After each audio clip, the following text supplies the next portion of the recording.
नमस्कार दोस्तों, स्वागत है आपका आज के मुख्य समाचारों में। जी हां दोस्तों, आपको यहां पर देखने को मिलेंगी सुबह से लेकर शाम तक की तमाम बड़ी खबरें मुख्य समाचार ब्रेकिंग न्यूज अपडेट्स के रूप में। तो चलिए दोस्तों, जान लेते हैं आज की पहली बड़ी खबर। सरकार ने बफर स्टॉक के लिए 71,000 टन प्याज खरीदा। देश के ज्यादातर हिस्सों में मानसून की प्रोग्रेस के साथ प्याज की रिटेल कीमतों में कमी की उम्मीद। जी हां दोस्तों, सरकार ने इस साल अब तक बफर स्टॉक के लिए लगभग 71,000 टन प्याज खरीद लिया है। प्राइस स्टेबलाइजेशन यानी कि कीमतों में स्थिरता के लिए सरकार ने टोटल टारगेट 5 लाख टन प्याज खरीदने का रखा है। सरकार को उम्मीद है कि देश के ज्यादातर हिस्सों में मानसून की प्रोग्रेस के साथ प्याज की रिटेल कीमतों में कमी आएगी। डिपार्टमेंट ऑफ कंज्यूमर अफेयर्स के डेटा के मुताबिक शुक्रवार को all India average opinion retail price 38.67 रुपए प्रति किलोग्राम थी, जबकि मॉडल प्राइस 40 रुपए प्रति किलोग्राम थी। चलिए दोस्तों, जान लेते हैं अगली खबर। जीएसटी मीटिंग में फैसला, दूध के डिब्बों पर 12% टैक्स।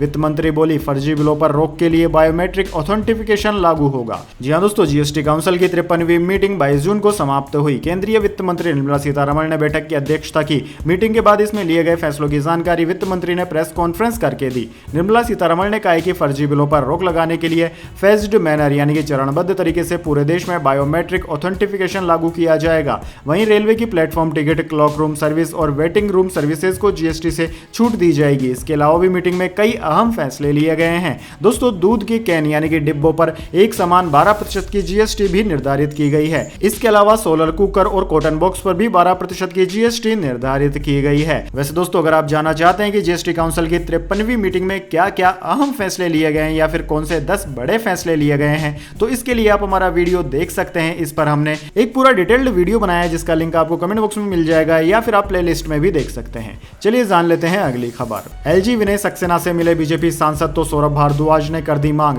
मीटिंग का वीडियो करें जारी। जी हां दोस्तों, दिल्ली के मंत्री सौरभ भारद्वाज ने एक बार फिर उपराज्यपाल विनय कुमार सक्सेना पर हमला बोला। इस बार सौरभ भारद्वाज ने बीजेपी के सांसदों के साथ एलजी की मुलाकात को लेकर उन्हें घेरा है और मांग की है कि वे मीटिंग का वीडियो शेयर करें। सौरभ भारद्वाज ने कहा कि एलजी साहब, कुछ दिन पहले मैं और आतिशी आपसे हरियाणा के पानी के विषय में आपसे मिले थे। आपने 3 कैमरों से मीटिंग रिकॉर्ड की थी। आज आपसे भाजपा के सांसद मिले हैं, जाहिर सी बात है आपने इस मीटिंग को भी वीडियो के तहत रिकॉर्ड किया होगा। सौरभ भारद्वाज ने कहा कि आपसे दोबारा निवेदन है कि आप दोनों मीटिंग्स के वीडियो पब्लिक कर दीजिए। सबको पता तो चले कि कौन दिल्ली की जनता के साथ है और कौन जनता के खिलाफ है। षड्यंत्र कर रहा है कौन। आपकी, हमारी और भाजपा की सच्चाई सबके सामने आ जाएगी। चलिए दोस्तों, जान लेते हैं अगली खबर। पेपर लीक हुआ तो 10 साल जेल, 1 करोड़ रुपए का जुर्माना। देश में एंटी पेपर लीक कानून आधी रात से हुआ लागू, नोटिफिकेशन भी हो गया जारी। जी हां दोस्तों, देश में एंटी पेपर लीक कानून यानी कि public examination prevention of unfair means act 2024 लागू कर दिया गया है। केंद्र ने शुक्रवार की आधी रात इसका नोटिफिकेशन जारी किया। यह कानून भर्ती परीक्षाओं में नकल और अन्य गड़बड़ियां रोकने के लिए लाया गया है। इस कानून के तहत पेपर लीक करने या आंसर सीट के साथ छेड़छाड़ करने पर कम से कम 3 साल जेल की सजा होगी। इसे 10 लाख रुपए तक के जुर्माने के साथ 5 साल तक बढ़ाया जा सकता है। वहीं दोस्तों, परीक्षा संचालन के लिए नियुक्त सर्विस प्रोवाइडर अगर दोषी साबित होता है तो उसे 5 से 10 साल तक की जेल की सजा और 1 करोड़ रुपए तक का जुर्माना देना होगा। सर्विस प्रोवाइडर अवैध गतिविधियों में शामिल है तो उससे परीक्षा की लागत वसूली जाएगी। वैसे दोस्तों, कमेंट करके बताइए इसके अलावा और क्या कड़ा कानून बनाया जाना चाहिए जिससे कि स्टूडेंट्स का करियर बर्बाद होने से बच जाए। चलिए दोस्तों, जान लेते हैं अगली खबर। एमपी, छत्तीसगढ़ समेत 6 राज्यों में मानसून की एंट्री। उत्तर प्रदेश को 7-8 दिन में पूरी तरह कवर करेगा। जम्मू में कल से हीट वेव का अलर्ट। जी हां दोस्तों, मानसून ने मध्य प्रदेश, छत्तीसगढ़, महाराष्ट्र, ओडिशा, पश्चिम बंगाल और झारखंड के कुछ हिस्सों में शुक्रवार 11 जून को दस्तक दे दी। भारतीय मौसम विज्ञान विभाग के मुताबिक बिहार, महाराष्ट्र के बाकी हिस्सों और ईस्ट यूपी में अगले 3-4 दिनों में मानसून पहुंच सकता है। 7-8 दिनों में यह पूरे यूपी को कवर कर लेगा। वहीं दोस्तों, वेस्टर्न यूपी के जिलों में आज और जम्मू में कल से 26 जून तक हीट वेव का अलर्ट जारी किया गया है। दोस्तों, बीते कुछ दिन से 43 से 45 डिग्री टेम्परेचर झेल रही दिल्ली में भी शुक्रवार को बारिश हुई और 30 से 50 किलोमीटर प्रति घंटे की रफ्तार से हवाएं चली। इसके अलावा दोस्तों, इंडियन मेट्रोलॉजी डिपार्टमेंट ने बताया कि देश में अब तक यानी कि 1 से 20 जून तक 77 मिमी बारिश हुई है। यह इस दौरान होने वाली बारिश से 17% कम है। चलिए दोस्तों, जान लेते हैं अगली खबर। केंद्र ने एनटीए के डीजी सुबोध कुमार को हटाया, प्रदीप सिंह खरोला को जिम्मेदारी मिली। एनटीए में सुधार के लिए 7 सदस्यीय कमेटी का हुआ ऐलान। जी हां दोस्तों, नीट एग्जाम विवाद के बीच केंद्र सरकार ने एनटीए के डीजी सुबोध कुमार को हटा दिया है। साथ ही प्रदीप सिंह खरोला को नया डीजी नियुक्त किया गया है। उधर दोस्तों शिक्षा मंत्रालय ने शनिवार को एनटीए यानी कि नेशनल टेस्टिंग एजेंसी की परीक्षाओं में गड़बड़ियां रोकने और पारदर्शिता लाने के लिए 7 सदस्यीय हाई लेवल कमेटी का ऐलान किया। इसमें इसरो के पूर्व चेयरमैन और आईआईटी कानपुर के पूर्व डायरेक्टर के राधाकृष्णन संरक्षण चीफ होंगे। यह कमेटी 2 महीने में शिक्षा मंत्रालय को रिपोर्ट सौंपेगी।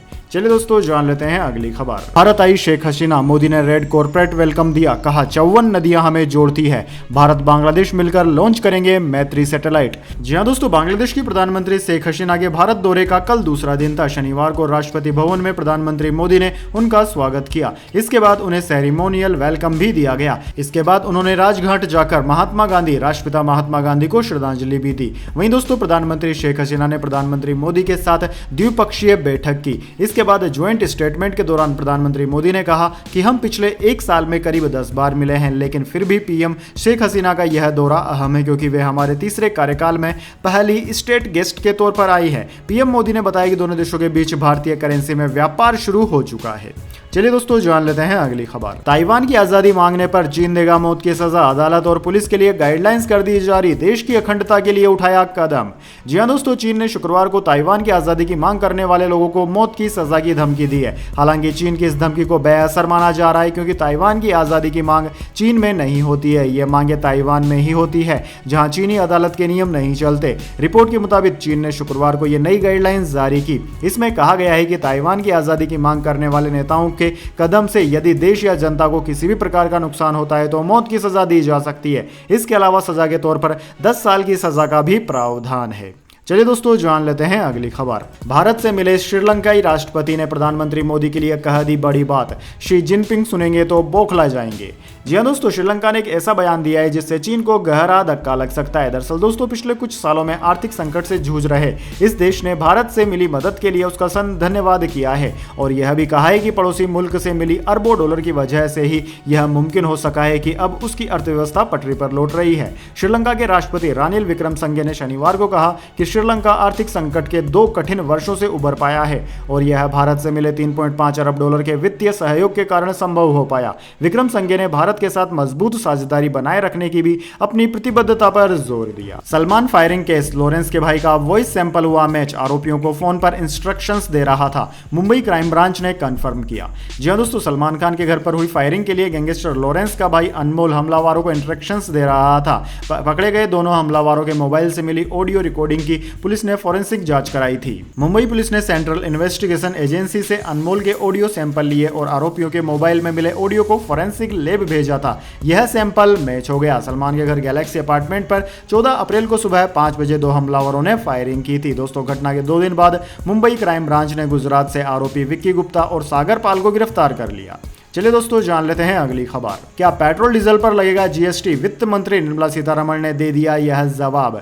जी हां दोस्तों, केंद्रीय वित्त मंत्री निर्मला सीतारमण की अध्यक्षता में शनिवार को जीएसटी काउंसिल की 53वीं मीटिंग हुई। दोस्तों, मीटिंग के बाद निर्मला सीतारमण से पेट्रोल डीजल पर जीएसटी लगाने को लेकर बातचीत की गई। तो इस पर सीतारमण ने कहा कि जीएसटी का इरादा पेट्रोल और डीजल को जीएसटी में लाने का था, अब राज्यों को दर तय करनी है। मेरे पूर्ववर्ती अरुण जेटली की मंशा बहुत साफ थी, हम चाहते हैं कि पेट्रोल और डीजल जीएसटी में आए। सीतारमण ने कहा कि जीएसटी लागू करते समय केंद्र सरकार की मंशा थी कि कुछ समय बाद पेट्रोल और डीजल को भी जीएसटी में लाया जाए। उन्होंने कहा कि इसे जीएसटी में लाने का प्रावधान पहले ही किया जा चुका है, अब सिर्फ फैसला करना बाकी है। हिंदुजा फैमिली नौकरों के शोषण मामले में दोषी पाई गई, अरबपतियों को 4 साल की सजा, स्टाफ से ज्यादा कुत्तों पर खर्च, 18 घंटे काम कराते थे।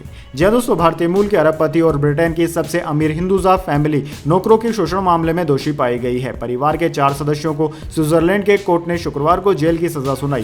बिजनेसमैन प्रकाश हिंदुजा और उनकी पत्नी कमल हिंदुजा को 4.5 साल की सजा मिली है। वहीं उनके बेटे अजय और बहू नर्मता को 4 साल की सजा सुनाई गई है। दोस्तों, हिंदुजा परिवार पर उनके स्विट्जरलैंड विला में काम करने वाले लोगों का शोषण करने के आरोप लगे थे। इनमें ज्यादातर भारत के अशिक्षित लोग थे। हालांकि कोर्ट ने मानव तस्करी के आरोपों को यह कहते हुए खारिज कर दिया कि उनके स्टाफ को इतनी समझ थी कि वे क्या कर रहे हैं। हिंदुजा के वकीलों ने कहा कि उन्होंने फैसले के खिलाफ अपील की है। फैसले के वक्त हिंदुजा परिवार के 4 सदस्य कोर्ट में नहीं थे। हालांकि उनका मैनेजर और 5वां आरोपी नजीम जियाजी मौजूद था, उसे भी 18 महीने की सजा हुई है। चलिए दोस्तों जान लेते हैं अगली खबर। आंध्र के पूर्व सीएम के पार्टी ऑफिस पर चला बुलडोजर, एक दिन पहले घर पर तोड़फोड़ हुई। जगन मोहन बोले, चंद्रबाबू का बर्ताव तानाशाह जैसा। जी हां दोस्तों, आंध्र प्रदेश के पूर्व मुख्यमंत्री जगन मोहन रेड्डी की पार्टी का निर्माणाधीन ऑफिस राज्य सरकार ने बुलडोजर से गिरा दिया। शनिवार सुबह 5:30 बजे यह कार्रवाई आंध्र प्रदेश की राजधानी क्षेत्र विकास प्राधिकरण CRDA ने की है। गुंटूर बेंगलुरु के तड़ेपल्ली में यह ऑफिस 9,365 वर्ग फीट में बनाया जा रहा था। इस कार्रवाई की टाइमिंग की भी खूब चर्चा हो रही है। दरअसल दोस्तों सितंबर 2023 में जब YSRCP की सरकार थी और जगनमोहन रेड्डी सीएम थे, तब टीडीपी चीफ चंद्रबाबू नायडू को सुबह 6 बजे उनके घर से गिरफ्तार किया गया था। सीआईडी ने भ्रष्टाचार के आरोप में चंद्रबाबू को अरेस्ट किया था। अब उसी टाइमिंग के हिसाब से उनका ऑफिस तोड़ा गया है।